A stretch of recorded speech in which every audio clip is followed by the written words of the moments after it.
Apple was founded on April 1st, 1976 by Steve Jobs and Steve Wozniak. Created in a garage, Apple was meant to be the first product to help people start businesses in their own homes. With the introduction of the Apple II, the sales for Apple's latest product went from 7.8 million to 117 million by the year 1980. Over 60 to 70,000 units were made in the marketplace. The Apple II made $770,000 in revenue.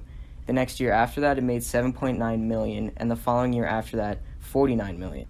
VisiCalc, the first computer program for personal computers created by Dan Berkman, skyrocketed the Apple II's profits even more because it allowed the computer to be used in businesses. By 1983, Wozniak left Apple due to his loss of interest in running the company day to day. Only 2 years later, Steve Jobs started his own company called Next Software, ultimately leaving Apple in the process. By 1990, Apple had the highest profits ever imaginable, but only because they followed Jobs' plans after he left the company. In the midst of the 90s, Apple was having trouble continuing what seemed to be a huge overtaking of the stock market. Apple was losing many customers. With so many products being produced and no interest, Apple was losing money on the daily.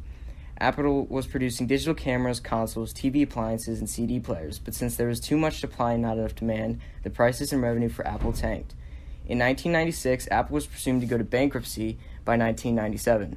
So in return, Apple bought the entire Next Software company for $429 million and buying $1.5 million in its stock, effectively buying back Steve Jobs to the company. Buying back Next didn't get rid of Apple's declining numbers, however. The company hit a 12-year low. With decreasing sales, Jobs suggested firing the current CEO of the time, Gil Amelio, to the board of directors. The board fired him and put Jobs in his place as CEO. To save the company from failing, Jobs slimmed down the amount of computers to 4, 2 for consumers and 2 for businesses.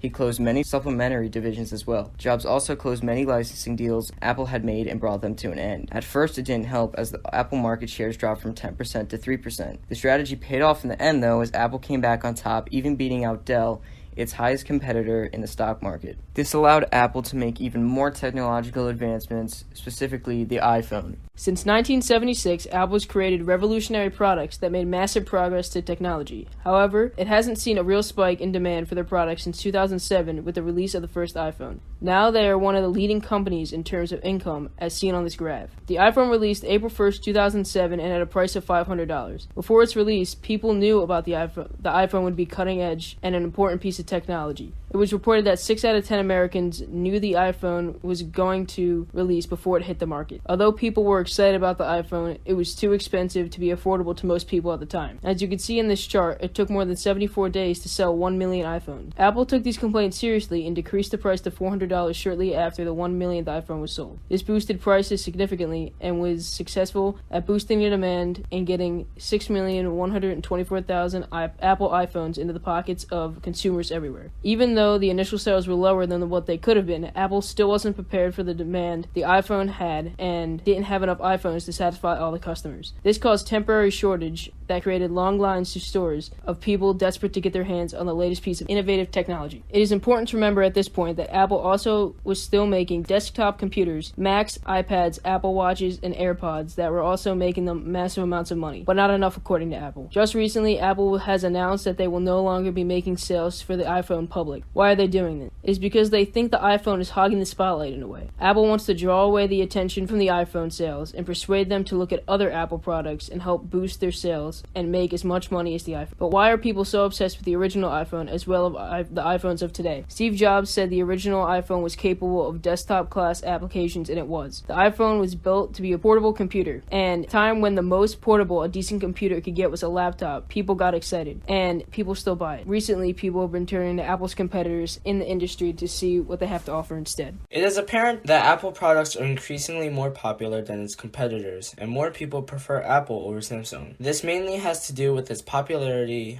over its operating system. The demand for the products made by Apple seemed to increase each year after each announcement and release. Because of the invisible hand, the prices of the iPhone naturally increased, therefore, iPhone's profits skyrocket. This all starts around the end of 2014 when the iPhone 6 and 6 Plus are announced and released. The new iPhone, with a bigger screen being cheap, caught people's attention, and soon Apple began to grow and grow fast. Due to this, Apple was was able to release the iPhone 7 and 7 Plus at a price twofold than the iPhone 6. Now with new features, the iPhone continued to grab the attention of consumers, being able to increase the prices. Soon enough, people were now waiting for new iPhones to be released at any price, anytime. This left Apple's products inelastic, meaning there is a set demand willing to pay whatever price it may be as soon as it comes out. Soon, there are fewer major updates and more price increases. This allows any other competitors to attack Apple and have a possible chance to overcome them, but it is unlikely this will happen. Apple has reached a market cap of $1 trillion.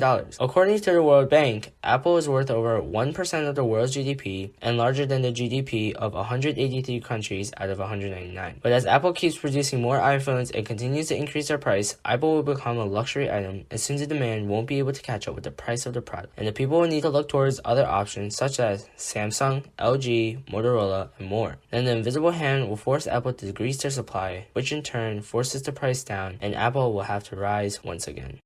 I'm just going to say your names, and I'm going to ask you. Okay, it's recording. I'm here with Jeremy and Connor, and what kind of phones do you guys have? I have an iPhone 6S. I have an iPhone 8. And why do you guys have iPhones instead of maybe Apple's competitors?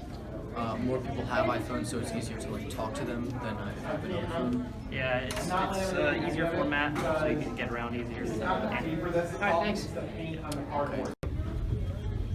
What's up, man? What's going on? What's your name? My name is Nihal. So, may I ask what type of phone you have?